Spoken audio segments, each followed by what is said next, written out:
Aldrin, okay lang ba sa'yo na 5 tanungan? Pag nagtatanong ay mayroong panahong sumagot. Pwede. Pwedeng pwede. Sino po ang unang sasagot at sino ang unang magtatanong? Unang magtatanong. Ikaw na yung una. Sige, moderator ka, Masda. Magtatanong daw Yan, si sige po. Aldrin. Sige po. Ang usapan natin, Aldrin, para hindi magulo sa platform, sasagot ng categorical kung may categorical. At kung wala naman, malayang makasagot at tapusin ang pagsagot sa loob ng kahit 30 seconds. Okay, simulan po natin. Kuya Aldrin, simulan niyo na po yung 5 tanong niya. Ay, sige. Ilang variant yung Hebrews 1:8 ayon sa mga scholar? Ilang variant, ano? Ilang variants meron yung Hebrews 1:8 ayon sa mga scholar? Ayon sa Hebrew Scholar ay may 2 variant sa pagkakaalam ko.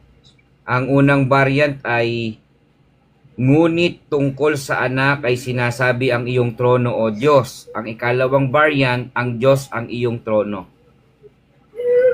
Sigurado na ba yung 2 variant mo?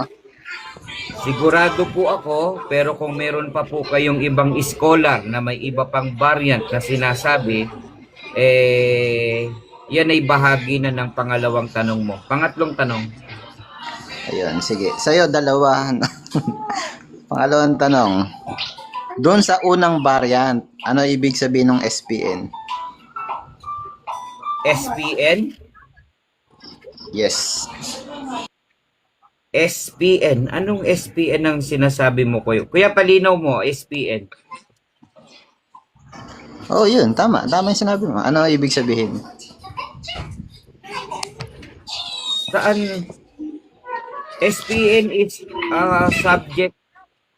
subject, predicate, nominative, kung di ako nagkakamali. Kung ang itinutukoy mo ay Hebreo 1:8.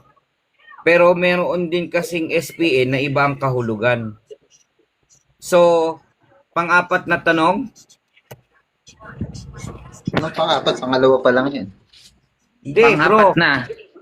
Sabi mo, sigurado Una ka ba pang doon? tanong. Pangatlo na. Pang-apat na. Ang pangalawang tanong niyo po ay kung sigurado ba siya at yung pangatlo ay Hindi, yung clarification SPN. yun. Pang-apat na tanong po, Kuya Professor. Clarification yun eh. Pang-apat na tanong na yon. Clarification yun, bro. Hindi na, bro. Ayan na, pang-apat Eh, na tinatanong tanong. ko lang kung sigurado ka sa sasagot mo Eh, eh. mali ka ng pag-ano Eh, mo. hindi Nakabilang 5 na sa tanongan yun. pang-apat. Hindi 5 O, tanongan sige, yun. sige. Hanggang 5 tanong tayo. Sige, sige.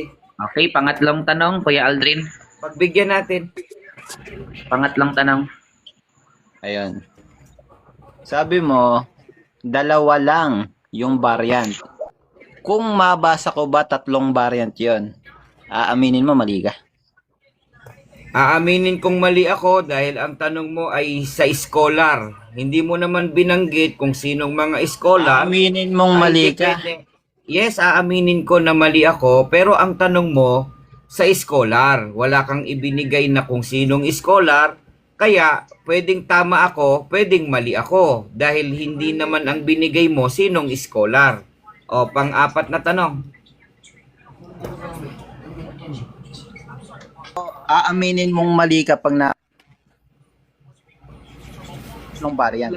Po kayo sa Ano TikTok, naman? Kuya Aldrin. Aminin mo. Pakiulit ng tanong, pang-apat na tanong, paulit. Pag nasagot niya kasi 2 variants lang daw yung Hebrews 1:8. Pag naipakita ko ba 3, aminin mo tapos talo ka na. Hindi ko aamining talo ako kung may maipakita ka man. Dahil ang sinasabi mo, scholar. Eh yung scholar na alam ko, yun ang 2 variant na sinagot ko sa'yo. Ngayon, kung meron ka man na tinatawag na pangatlong variant, napakaswerte namin at babahaginan mo kami ng karunungan sa variant na 1:8. Panghuling tanong. Ayun. So, hindi mo tinatanggap na yung mababasahin ko 3 variant. O, ito yung huling tanong. Ay, teka, nag-conclusion ka, tas wala pala yung tanong dun. O, ito nga yung tanong. Sige. Ito yung tanong. Sabi mo, 2 variant lang meron yun. Sinong scholar yung nagbigay na 2 variant lang? Ano pangalan? Sinong scholar na nagbigay ng 2 variant? Sino? Stand by, i-search ko. Sinong scholar? Tay, sumagot tapos walang pangalan. Okay. Ang ibinigay ni sa Hebrew 8 na 2 ang binigay niyang variant ay si Brooke Post ng Westcott at si James Moffat, 2 din ang variant na ibinibigay. Huling. So, ako naman ang magtatanong, host. Tama po? Okay, 5 tanong po para kay Kuya Padilla. Kuya Aldrin, handa na po kayo? Sige, ready na. Okay, Nilinaw 5 tanong ko po. lang, host. Simulan. Kapag Wala naman may sinagot categorical natin. ay lalagyan ng categorical host kasi kalimitan po kapag sila kausap natin ay nauuna yung patutsada bago yung categorical. Medyo salita ka muna, host. Okay. Sige. Ayun. Okay, mag-objection lang po kapag hindi nasagot yung categorical. Sige po, pwede nyo na pong simulan yung 5 tanong, Kuya Padilla. Sa aral ng MCGI na pinangungunahan ni Eliseo F. Soriano, 30 years old lang ba si Kristo o si Jesus ay naging Kristo? Yes or no? Ang sagot ko, mali yung tanong. Sapagkat yung aral ng Objection, MCGI... moderator. sumasagot muna ako, moderator. Objection, moderator. Okay, ano pong objection? Yes or Padaanin no po natin po yung ang objection. aking hinahanap po Sumasagot, na moderator. categorical. Ang sagot niya po ay mali ang tanong. Ang tanong ko po ay ito, moderator, na ang kasagutan ay yes or no. Sa aral Okay. po ba ng MCGI, 30 years old lang nang magkaroon ng Kristo? Yes or no? Sagot ko no. Kasi wala pa ngang lahat ng mga bagay meron ng Kristo. Maari kung itatanong niya nung pumasok sa pagkakatawang tao, kung 30 anyos yung katawang tao, pwede yun. Pero dun sa tanong niya na pinangungunahan daw ba ni Brother Eli yung aral ng MCGI, ay mali po yun. Sapagkat ang nangunguna sa aral ng MCGI ay si Kristo. Hindi naman po kami kagaya ng INC. Ang nangunguna sa kanila, si Felix Manalo. Next Okay, question. next question. Pangalawang tanong. Kuya Padilla. Pangalawang tanong. Sa aral po ng MCGI na pinangungunahan ni Eliseo F. Soriano, magkapareho ba ang Jesus at Kristo? Magkapareho o magkaiba? Magkapareho na yun nung sumanib na. No? Pangatlong tanong. Ang sagot mo na isinulat ko, magkapareho na yon nang sumanib na. Ayun. Anong talata na sumanib ang Jesus sa Kristo? Talata, moderator, magbibigay po siya ng aklat, bersikulo at kapitulo, sumanib ang Jesus sa Kristo. Sagot. Okay. Colosas 2:9. Sapagkat sa kanya nananahan ang dun sa katawan nananahan ang buong kapuspusan ng pagka-Diyos. Saan nanahan? Sa kahayagan ayon sa laman. Saan daw tumahan? Di sa laman. Pang-apat na tanong. Pangatlo pa lang po. Pangatlo na nga yung tanong mo eh. Clarification po. Pang-apat. Pang-apat. Okay. Pang-apat na po. Ang akin pong tanong ay sumanib ang Jesus sa Kristo at ang binigay niya po ay Colosas 2:9 na ganito ang nakasulat. Sapagkat sa kanya'y nananahan ang buong kapuspusan ng pagka-Diyos sa katawang tao. Doon po sa Colosas 2:9, sumanib ang ginamit o nananahan? Dahil ang tanong ko'y sumanib, sa Colosas 2:9, ang ginamit ba? Sumanib? Yes or no? Yung sinagot ko, Yes or no? Okay, may categorical po, Kuya Professor Aldrin. Pakiuna po muna yung categorical bago po Yes. paliwanag. Sige po. yes, parehas lang yun. Kasi yung terminong sumanib, ang kahulugan niyan, tumutukoy sa pagpasok, pagsama. Ayan. Yan yung isang kahulugan ng sumanib. Eh si Kristo ba pumasok sa sanlibutan? Pumasok. Sabi nga, kaya't pagpasok niya sa sanlibutan, isang katawan ang sa kanya'y inihanda. Eh di pumasok, sumanib, magkasinonimo ayon sa talata ng Biblia. Panliman tanong. Huling tanong, Panglimang Kuya tanong. Padilla. Dahil ang ginamit mo ay Kolosas 2:9. Ang aking tanong, kailan isinulat ni Apostol Pablo ang aklat ng Kolosas at ilang taon na ang Kristo? Kailan isinulat ni Apostol Pablo ang aklat ng Kolosas, ilang taon na yon si Kristo? Ayun. Yung Colossus na isulat yan nung AD 60 hanggang 62. Tapos na. Ilang taon na si Kristo? Ay, si Kristo, hindi natin makukuha yung talagang exact edad ni Kristo. Kasi kung aalamin natin yung universo, estimated lang yun 13.5 billion to 13.7 billion years ago. Eh si So, Kristo walang naniniwala kami, wala pang lahat ng bagay, umiiral na yun. Paano mong hahanapin yung edad? Pambihirang tanong yan. Walang kwenta. Okay, okay. Kaya may tawag ako. May tawag ata. Okay, saglit lang, Kuya Aldrin, ha? Hintayin lang natin si Kuya Padilla.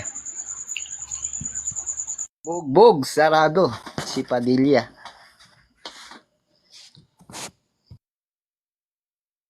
Okay, shoutout sa 17 million viewers. 18 na. May tawag lang saglit si Kuya Padilla at ang sunod na magtatanong ay si Kuya Professor Aldrin.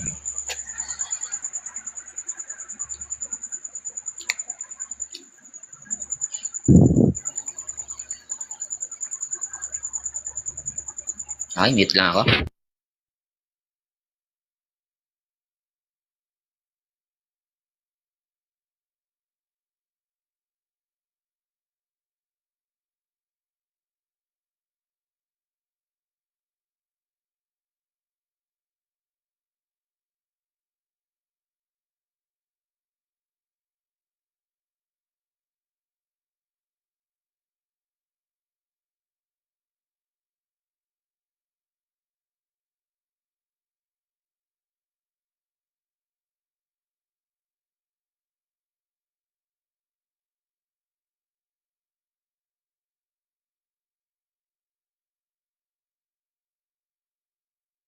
Shoutout sa 14 million viewers. Sakit lang sa mga gustong umakyat.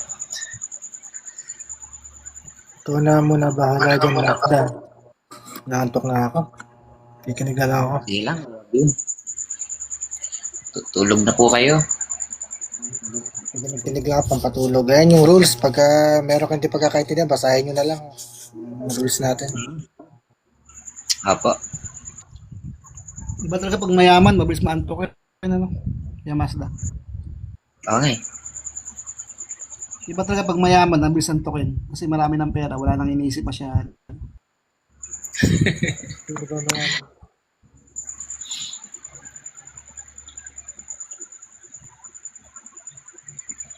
Okay, iniintay pa po si Kuya Padilla.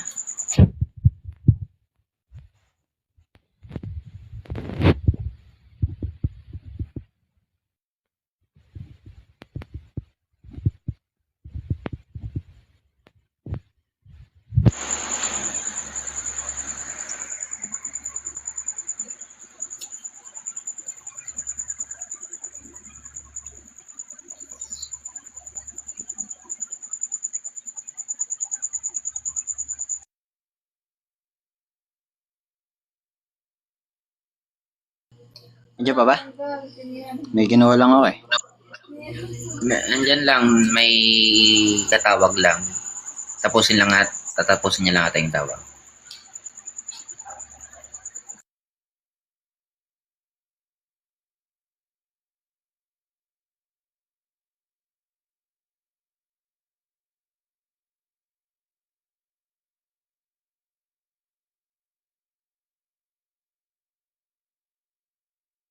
Oh, wala nagtuloy? May kausap lang ako. Okay, pwede na po nating ituloy. Kuya Aldrin, nandyan ka pa? Ikaw nang magtatanong. Okay, pwede nyo na pong simula ng 5 tanong nyo, Kuya Aldrin. Ready na ba siya? Ready na? Pagka sumagot ako dyan, pangalawang tanong ka na. Teka muna, relax ka lang. Nagbibilang ka kaya. Ipanlima mo na kaya agad. Hindi, kasi nagtanong ka na agad eh. Hindi man ikaw tinatanong ko si Mazda kung ready na ka ako siya. Ah, sige, Mazda, ikaw daw tinatanong. Alin? Ewan ko kung ready ka na daw. Mukhang ikaw ata tatanungin niya, hindi ako eh. Ready na ba siya? Ready naman. Sino bang gusto mong kausapin?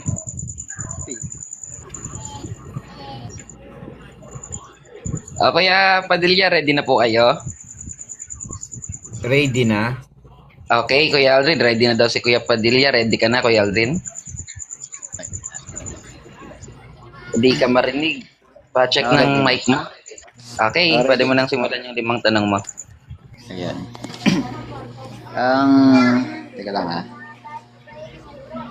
Ayan.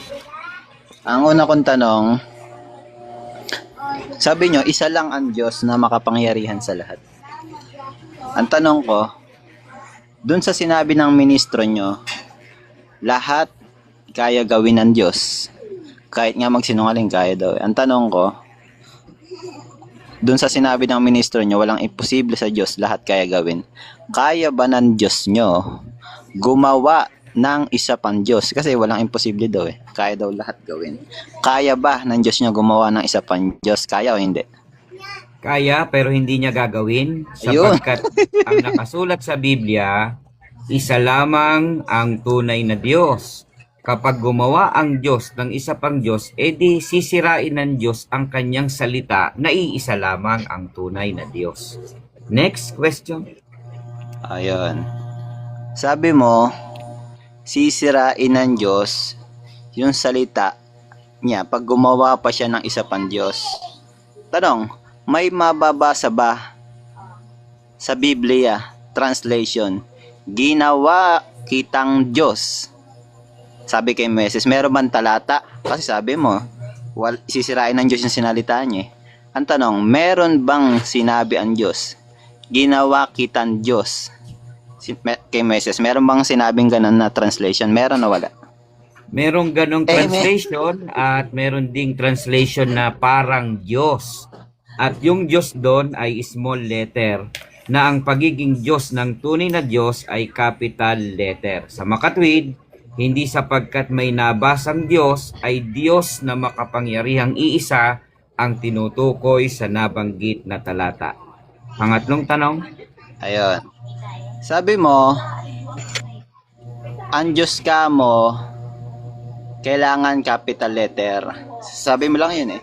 Tanong, sa Hebrew alphabet ba, meron bang small letter? Meron o wala? Sa Hebrew alphabet noon ay wala, puro capital letter.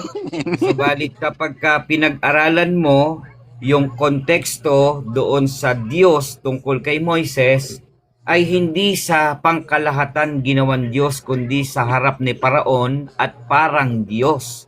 Sa makatwid, ang pangunawang ganito, nagagawa ang Diyos ng isang kagaya niyang pagiging Diyos, ay mali, taliwas sa pagkaunawa ng Biblia doon ng MCGI. Pang-apat na tanong. Pang-apat na tanong. Yung, kasi ginagamit mo yung termino ng Diyos eh. Sa Hebrew, ano yung 4 na termino ng Hebrew word para sa Diyos? Di ba isa Elohim? Ano yung 3? Ano yung 3 natitira? Di ba isang termino Elohim, Diyos din. Yung 3 na Hebrew word ng Diyos, ano pa yung 3? 4 yun eh. Ano pa yung 3? Ang El, ang Eloah, ang Elohim, at Yahweh. Tetragrammaton. Pang-5 tanong. Panlimang tanong. Sa Greek naman, yung theos, anong occurrences number yan? Hindi ko matiyak sa tanong mo, kuya, kasi dapat Hindi lilinawin tiyak. natin Okay na yung bro, okay na. Di occurrences tiyak. Okay na, number. siya na magtatanong. Okay na. Di tiyak eh. Okay. Okay na yan, okay na. Puntos na, Pwede mo nang puntos. simulan. Kuya Padilla, yung 5 tanong. Unang tanong natin sa mga kaibigan nating mga MCGI. Sa panahon ni Eliseo Soriano, meron siyang pananalita na walang lingkod ng Diyos sa Biblia na nagdiriwang ng birthday. Maliwanag yon, walang lingkod ng Diyos na nagdiwang ng birthday. Sa panahon ni Daniel Rason, nagdiwang ba siya at ipinagdiwang ng MCGI ang kanyang birthday? Yes or no? Yes yun. Kasi sabi nga naman, sila namang namamali sa diwa ay darating sa pagkaunawa. 29-24 ng Isayas. Yun talaga naman yung unang aral sa amin na bawal magdiwang ng birthday. Pero dumating yung panahon na naituro naman sa kanya ng Espiritu ng Diyos na pwede naman magdiwang, hindi naman masama. Pangalawang tanong. Pangalawang tanong. Ang tanong ko sa iyo kanina, walang lingkod ng Diyos, nagdiwang ng kaarawan, sabi ni Soriano, na ang sagot mo naman siyang wala sa diwa, namamali ng unawa. At naituro ka mo ng Espiritu Santo kay Daniel Rason. Ibig sabihin, sa panahon na nabubuhay si Eliseo Soriano, hindi sa kanya naituro ng Espiritu Santo, categorical, naituro o hindi naituro? Natural, nung una hindi pa naituro. Pero dumarating nga sabi sa Biblia, may mga pagkain darating ayon sa kapanahunan. So yung pagkain na aral, darating yun sa tamang panahon. Kagaya nung unang kautusan na ibinigay sa Israelita, 10 ulang nung una yun. Pero dumating yung panahon, nakakita ng kakulangan, dumating ngayon yung bagong utos, yung kautusan ni Kristo sa 6:2 ng Galacia. Pangapat na tanong. Pangapat na tanong, sa panahon ni Eliseo Soriano ay tinutuligsa niya ang mga kapilya na naipatatayo ng Iglesia ni Cristo na hindi raw nananahan ang Diyos. At sa panahon ni Daniel Soriano, nagtayo ng mga convention center at ibang facilities. Ang tanong, naroroon ba ang Diyos sa itinayo ni Daniel Rason? Categorical, naroroon o wala doon? Mali kasi yung unawa nyo dyan. Objection, moderator. Objection. Iyan ng objection. Ang tanong ko po kung naroroon ng Diyos o wala doon ng Diyos, hindi ko po sinasabing mali ang aking tanong. Madali lang naman po ang aking tanong. Naroroon ba ang Diyos? Okay, pakisagot lang po ng categorical muna, Kuya Aldrin, bago po yung paliwanag niyo po. Pwedeng ulitin ko po yung tanong para sa nakikinig po. Pakiulit po. Kapatid. Sa panahon ni Eliseo Soriano ay tinutuligsa ang mga kapilya ng Iglesia ni Cristo na hindi daw nananahan ng Diyos at magagarang kapilya. Sa panahon ni Daniel Rason ay pinaganda ang convention center at nagtayo ng kanilang mga kapilya. Ang aking tanong, nananahan ba doon ang Diyos? Nananahan o hindi nananahan ang Diyos? Sagot natin yung pangalawa. Hindi nananahan ang Diyos sa kapilya. Kaya nga ang Diyos hindi nananahan sa kapilya ninyo. Pero saan pa nananahan? Yung ginawa ba na convention ng kapatid na Daniel, doon ba nananahan ang Diyos? Hindi. Bawal nga ni Pablo yun eh. Saan ba nananahan? O basahin natin sa 3:6 ng unang Korinto. Sabi doon, Hindi ba ninyo nalalaman? Ito, si Padilla, hindi alam. Hindi ba ninyo nalalaman na kayo'y templo ng Diyos at ang Espiritu ng Diyos ay nananahan sa kapilya? Hindi. Ang sabi dito, hindi ba ninyo nalalaman na kayo'y templo ng Diyos at ang Espiritu ng Diyos ay nananahan sa inyo? Yun naman pala sa inyo. Sa tao, hindi sa semento, kapatid. Tapos na? Next question, paghuling tanong. Sige, bugbog ka na. Pagbigyan pa rin natin. Okay.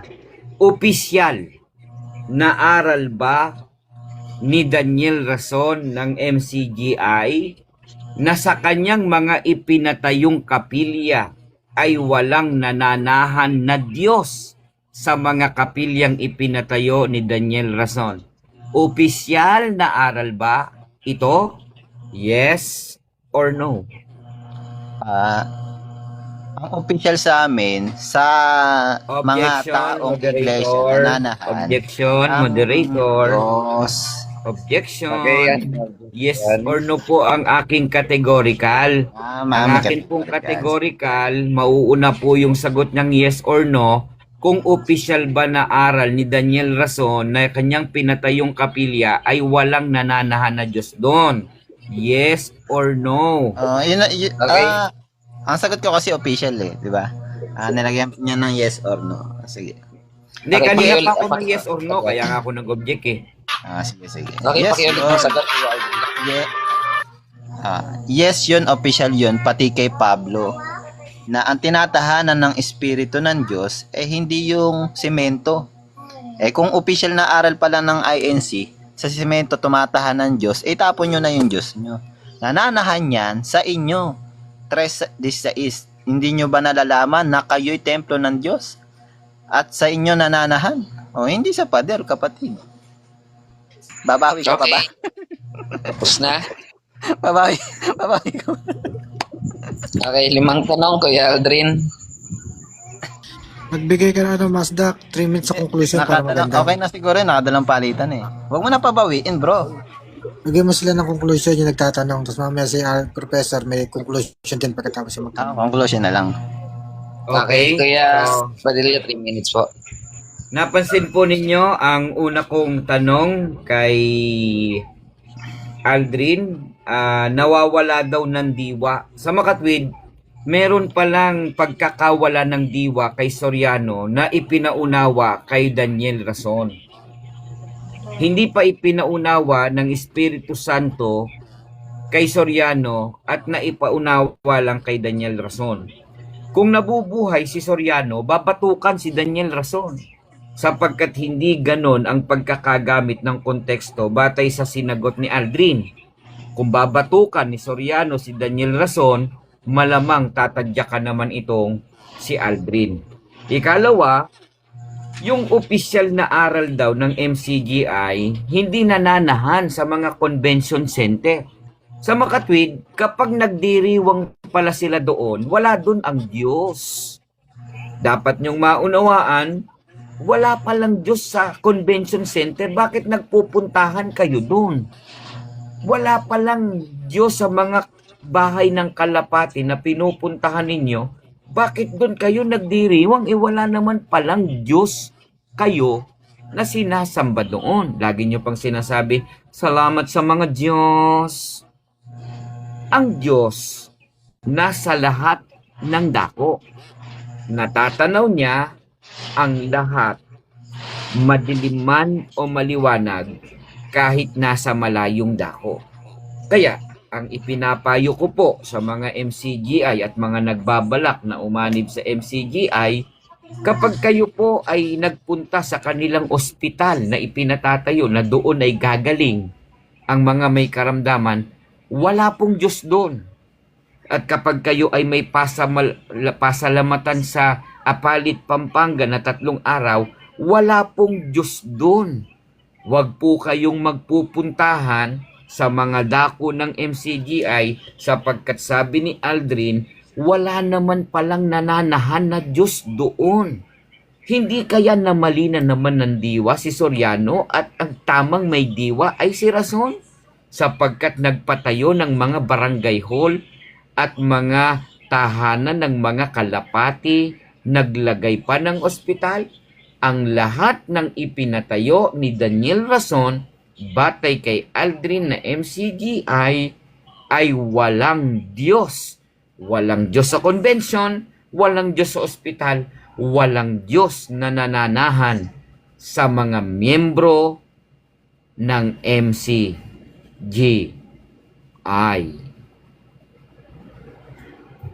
Okay.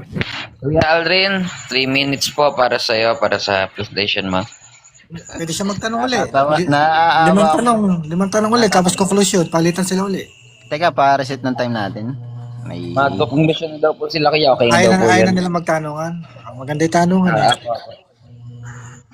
Ayaw na, Okay, kasi ikaw. conclusion na lang. po. 3 minutes na, 3 minutes for conclusion. Ayun. Naaawa ako sa kaibigan natin. Walang nairebat dun sa tanungan eh. Pumunta na lang dun sa babatukan eh. Wala namang nairebat sa aral. Eh ngayon, official na stand pala ng INC talaga na yung Diyos nila nananahan dun sa kapilya nila. Eh si Kristo eh. Nung nanalangin eh, tumingala eh. Sabi, Ama namin sa Mateo na nasa langit ka. Nasaan daw ang Diyos? Sabi ni Kristo na dapat nating paniwalaan. Si Kristo nasa langit. Wala sa kapilya. Yung Diyos pala na pinananalanginan ni Kristo nasa langit. Ama namin na nasa langit ka. Wala sa kapilya. Diba? Eh mali yung aral. Kaya tama yung aral na namin na walang nananahang Diyos sa convention. Diba? Kaya nga sabi ni Pablo, si Pablo kakampi namin, 3:16 ng unang Korinto. Hindi ba ninyo nalalaman na kayo'y templo ng Diyos at ang Espiritu ng Diyos ay nananahan sa inyo? Eh sa publication nila, nananahan daw Espiritu ng Diyos sa pader. Do sa kapilya nila na semento na nayayanig, no? Na kumukupas ang pintura, doon nananahan ng Diyos nila. Pero sabi ni Pablo, ang Espiritu ng Diyos nananahan sa atin. Hindi sa kapilya. Tsaka hindi naman niya natutulan yung tanong natin. Sabi niya wala daw siyang ideya. Doon sa occurrences number, hindi nakasagot eh, di ba? Tapos sabi niya, ang mata daw sabi niya, ang Diyos daw nasa lahat daw ng dako. Eh kaya asa pader. Eh tanong, yung impyerno ba dako? Eh dako din yun. Eh sabi mo, ang Diyos ninyo nasa lahat ng dako. Eh de yung impyerno dako, eh de yung Diyos nyo nasa impyerno din. Oh, 15:3 ng Kawikaan, ang sabi doon, ang mga mata ng Panginoon ay nasa bawat dako.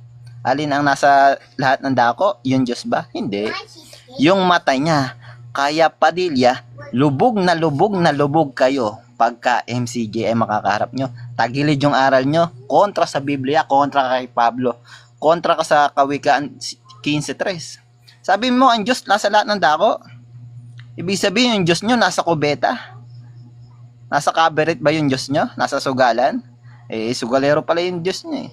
Sabi ng Biblia, ang mga mata ng Panginoon nasa bawat dako. Yung mata. Bakit mo naman kakalad ka rin yung Diyos mo doon sa sugalan? Ha? Yan ba ang aral nyo? Eh, bulok sampay bakot talaga yung aral ng Iglesia ng Cristo. Kaya hindi talaga kayo mananalo ng debate pag kami makakalaban nyo. Hindi kayo obre. Kaya nga sa tanong ko sa'yo, hindi ka makasagot. Wala ka kamong ideya. E de doon pa lang, lagapa ka na, Padilla. O pengin na lang viewerista ng copy ng tanongan, paano nabugbog to. I-upload ko yan. Yun, salamat. Pwede ba ako magtanong?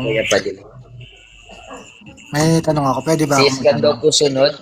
Kaya lang, may tatanong lang Sige ako. lang kuya. Kaya lang. Screenshot ko lang.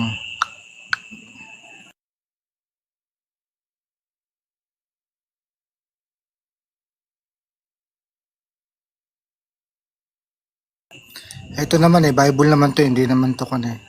Kaya ano yung tanong ko kay Aldrin? Baka pwede lang makisuyo kay kuya. Ito, Bible naman to, Bible. Sino ba yung tatanong yung host? Ako kuya, may tanong lang ako. Sa Jeremias 23:23, ako ay Diyos na nasa lahat ng dako. Mata yan, mata. Totoo ba yan? Mata. Mata ng Diyos yan, mata. Ang Diyos, tama ba na ang Diyos ay nasa lahat ng dako? Ayon sa Jeremias 23:23. Ang sagot ko ganito. Maling salin yan, kuya. Mata lang yan, mata. Hindi, alam ko naman yung talata na yan eh. Kagulo naman. Ah, yun lang kuya, tanong ko. Sabi niya, dapat Sa mata. 23:23, tanong ko lang, ang Diyos ay nasa lahat ng dako. Tama ba yan? Yung talata na yan. Yun lang yung tanong ko. Ah. Ang sagot natin dyan, yes, nasa lahat ng dako. No? Amen. Pero, Amen. pero hindi ang tinutukoy dyan, dakong impyerno. Halimbawa, kasi ang dako, di ba kapatid? Hilaga, silangan, kanluran, timog, di ba yung dako? O, hindi kasama dyan yung impyerno. Napupuntahan. Parang ganito bro, di ba pagka sinabi namang lahat, di ba, halimbawa, sabi sa'yo ng nanay mo, katayin mo nga lahat ng manok. Hindi pati manok ng kapitbahay nyo, ikakatayin nyo, porque sinabi lahat. Gagamitan mo din ng konting